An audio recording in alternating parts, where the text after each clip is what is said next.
Hello guys, and welcome to this unboxing video. I'm going to do a little review of the sprues and the contents of the Border Models first ever kit. I tell you right now, it's a cracker. It's really nice. I'm impressed with what's inside the box for the first ever model, and I'll be looking forward to their next release if this one's anything to go by. Of course, I've not put anything together yet, so I couldn't tell you how good the fit is. But I'm planning. I don't think this one will stay in storage very long. I think this will get built up pretty quickly. Maybe even after this unboxing I might get started on it, and maybe I'll have a post build review for you guys maybe next week or something.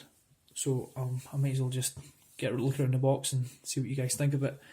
It's box art's actually incredible. Some of the best box art I've ever seen, I think. Maybe I'm being kind of biased here, but it looks really nice. It really does. We've got colour profiles done by Mickey Muniz. A lot of options in the box as well. A lot of options. It's got a nice description, which is, for most of the Chinese manufacturers, they can be a little bit ropey when they do the translation in English, but I couldn't spot anything too glaringly terrible in this one. It's not Hobby Boss by any stretch of the imagination. You'll know what I mean if you've ever read a Hobby Boss translation on the side of their boxes. It's pretty specialist sometimes, but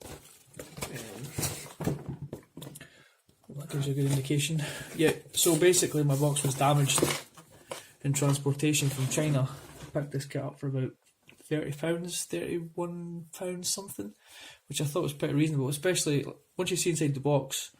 It's comparable to Dragon's, high-end stuff back when they were doing a lot of the goodies in their boxes, so for that price you can't really complain. It took about 2 weeks to ship to the UK, and shipping was free, so I guess the damage I can live with, because I know this one isn't going to stay in storage for very long. It'll get built up pretty quick.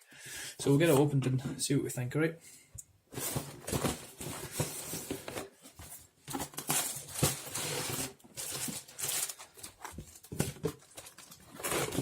The box is probably, the strength of the box anyway seems to be about the weakest thing in the kit. So I suppose that's a good thing, really. Some people get really pretty mad about it.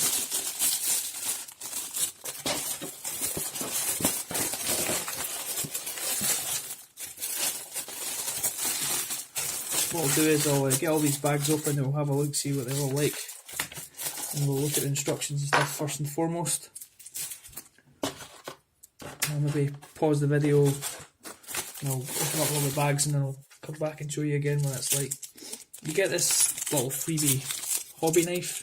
However, mine was already open when I got it and the screws were missing, so nice effort, but maybe next time I'll need to find some little screws and hopefully get that to work one day, because it's quite nice. Panzer IV G.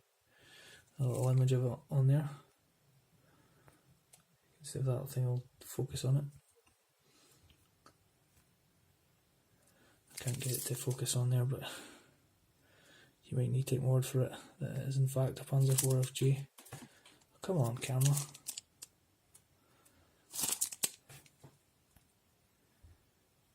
Oh, there you go.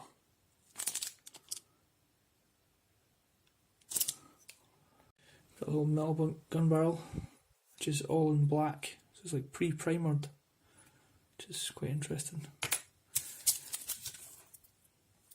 A little photo etch fret, which is stamped with Border Models' own marking on it. So to make that in house. Got PE shirts in, which is always nice instead of that plastic stuff they sometimes do. So it's nice and scale thickness is really nice. This looks like tool clamps, and this is stamped with Voyager model, which is a little bit unusual, but I guess they must have some sort of affiliation. But I think that's sort of tool clamps. It may be the holders for the shirts, and I'm not 100% sure on that yet.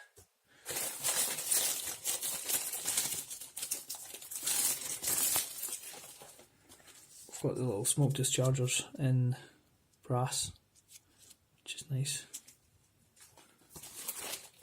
Decals, which by the way, I already had a look at and I was quite impressed with them.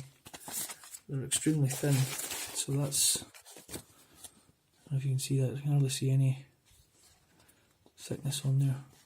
Carrier films nice and tight, even around the two. Sometimes they just square those off. So I don't think we'll have any problems with them. Border model. Thank you for choosing our first product. Nice. That's an actual booklet, so that's good. Another description there. I've spelled bazooka wrong, but I'll let them off. If you want to read it, you can pause that there.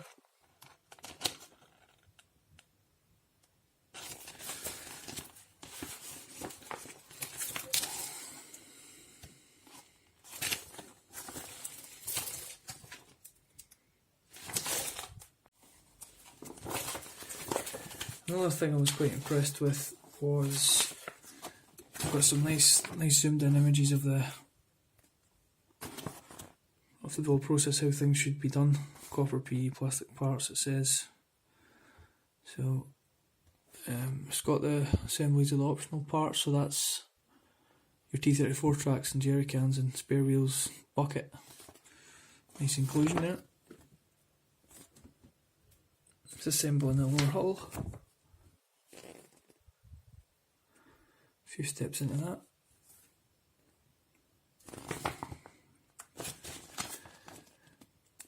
Drive sprocket assembly, idler wheel assembly, main wheels. There's the sub-assembly information there for the bogies, or leaf spring should I say.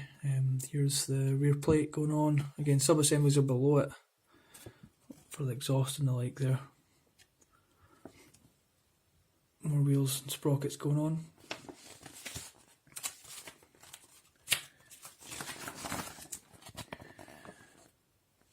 That's just the tow hooks and stuff going on there.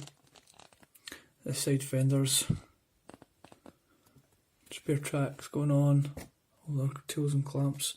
There's those little Voyager model tool clamps shown down there, so I believe that's optional. You don't need to use that, you could just use the plastic parts if you prefer. It's good to give the option though.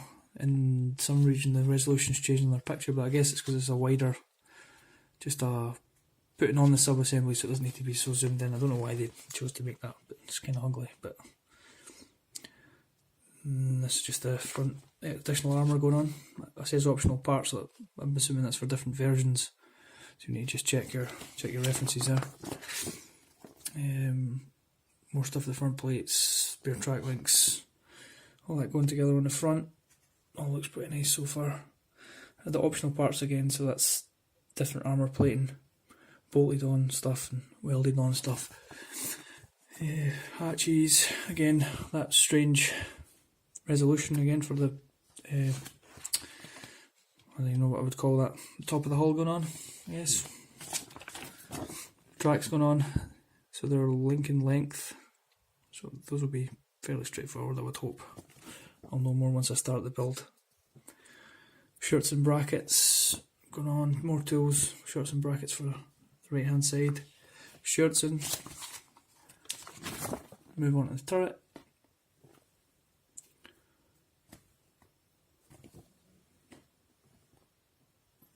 Cupola getting built up. Side doors.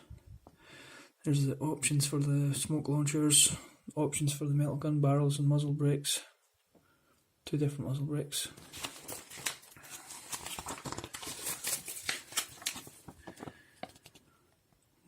There's more detailed there, which is going on where. There's a slight breech assembly there. So you could maybe leave a hatch open and see something. And those will be. Now the photo, that's not done in photo etch, the shirts at the top, which we'll see what kind of scale thickness that is in a minute, see if it should be photo etch upgrades needed. But so here's all the colour schemes. It's actually in colour, which I like. Also down here, this is interesting. I've never seen this done before. Possibly Mini Art do this as well, but I couldn't tell you. So it's a stroke of genius by Megamo actually to get some more dollar. So we've got basically the weathering steps and which washes and filters you should be using for these colour schemes, which, like I say, is it's probably, well, it's quite useful for beginners and the like, if they want to know which colours to go with other ones, and they can just pick one up the bottle and use enamel washes, so, and pigments as well. So again, I've got it for that one as well. Slightly different colours for the, the whitewash ones, and Europe Earth pigment, streaking brusher, red brown. So I really try to get those oil brushes and streaking brushes sold out there. Fresh engine oil for dust. That's strange. And then other profiles here. Again, fresh engine oil for dust. I'm not really sure what they mean by that, but I thought fresh engine oil was glossy, but I guess they're meaning if it's going to be wet. And this is this is one of the nice features about this. It actually comes with masks to do these particular ones, where it says, I think this is something to do with this little, I think this is who makes the masks. So you can get these really nice camouflage schemes done. So that's coming on this sheet. It's got that profile again, that transform, and then water-based paint. So they must make paints as well. So, and this is the masking sheet.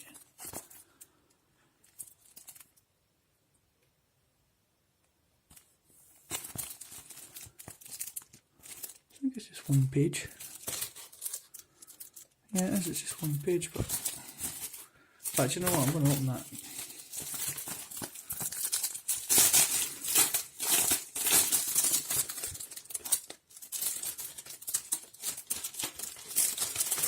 Yeah, it is. The masks are on this side. Ah, here we go. Instructions for installation of the masks. So, I think that's going to be one of those ones you're going to need to sit down and figure it out as you go. Right, I'll pause the video now and I'll open up all these bags and let you have a look at the plastic. Okay, so I've emptied all the parts, and I've also found there's a copper tow cable. I mentioned that, so that's always nice. At least they didn't cheap out and put string in there. I'm looking at you, Tamia. So when I was unboxing, I was extremely impressed by this in here. I'm struggling to hide my excitement. I'm looking at all the parts. First things first, look at the way that the hull's moulded. Like one giant bathtub, but like with lots of detail moulded in, which is really, really nice. There's even welds around all the positions that are already in place along here. I don't know if you can see the welds, but it's pretty delightful stuff. Bolt head detail, like really, really tight bolt head detail. Let's see if I can get this thing to zoom. Yep, and you can see the welds there as well, and the little bolt head details. Incredible. Underside detail.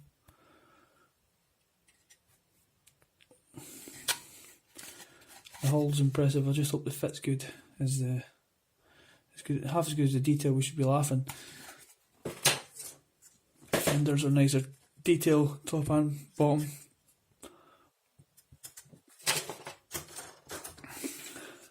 Turret. No complaints there either. Nice bolt head detail. They've obviously put their, you can see the weld seams as well. They've obviously put a lot of time and effort into this kit to make it as good as they could. Oh yeah, this is a sprue that's got tools without any tool clasps already pre-positioned on them, so you can use those metal photo etch ones. There's the extinguisher and stuff like that, so that's going to be really nice. The tools look really nice, so if you can have both options. If you want to use the tool clamps, then you can, and if you want to go with the photo etch ones, that they've already done the work for you. So, because I know quite a few manufacturers, Dragon in particular, I think you have to clean the parts out yourself. I'm sure Ryefield give you the option to have them without as well. So this is one of the gun barrels. There's 3 gun barrels in the kit, I believe. This is the rest of the parts of the turret. Just overall, just really, really nice. The Lincoln length tracks, there's minimum pin marks. I think there's, yeah, so for a length that size, there's like 2, 3, 4, 5, 6 sets of 2 pin marks. So it won't take much to tidy them up at all. There's no pin marks on the smaller lengths. There's 4 on these ones.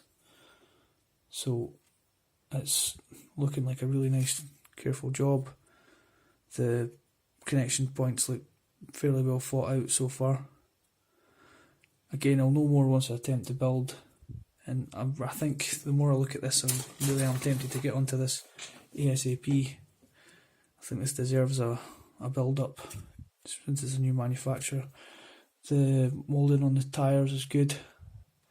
It's got the old Continental. It actually says Continental. Hopefully they don't get sued for that.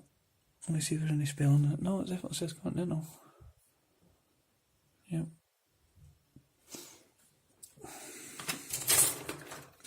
This is your additional armour plates.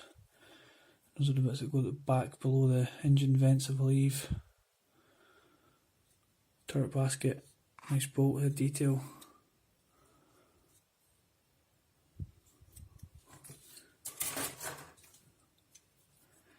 This is more tools. This is the ones with the clamps on them, which are done really well as well, so I wouldn't have any qualms about using them at all.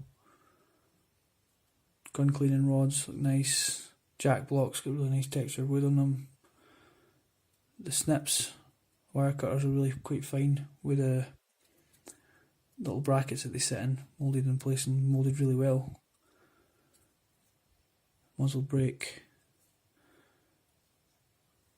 part of the front mantlet for the gun. Yep. This is a duplicate sprue with T34 tracks. I think this is mostly accessories and some of the other road wheels. Something like that? Yeah, one kind of road wheel. Jerry cans and spare track links. Various accessories. Gas mask holder. Headlights and stuff. Those tracks look quite big to me for T34 tracks. Oh, maybe I'm tripping. And that's a duplicate sprue, so you get 2 of those. Last sprue, it's a upper hull deck brackets for the photo etch. And this is the turret shirts, which looks, obviously it's a little thicker than photo etch, but it's very fine. I just recently built this Zvezda Panzer IV H, and those were a bit on the thick side to the point where they could really do with getting replaced. These are passable and they look really, really thin, really thin plastic, but you can almost see through that. It's so thin when the light shines there, so in fact you can pretty clearly see through that. You see the difference between the hull and then those parts are super, super thin. So what can you say about that? For a first model, could be looking at a pretty serious player in the model kit world very soon, hopefully. I don't even know what other upcoming stuff they've got, but for all that you get in the package for £33, £35 if you shop around. Could vary a wee bit, but all in all, you can't really complain about that. The price is incredible, actually. You would have to, if you say you picked up a Tamiya Panzer IV and you wanted to get to that level of detail, you're going to have to spend between £80 and £100 anyway, I think, before you even kick a ball. So you definitely can't grumble. I'm just going to get the build done soon and hopefully get that out there for you guys. So thanks for watching. My next video is going to be an unboxing of this little fellow, and the detail on this has to be seen to be believed, so that's why I'm going to do a review on it. It's absolutely awesome, but no more than that. That's just a little little preview, so make sure you tune into that. Okay, thanks for watching guys, cheers.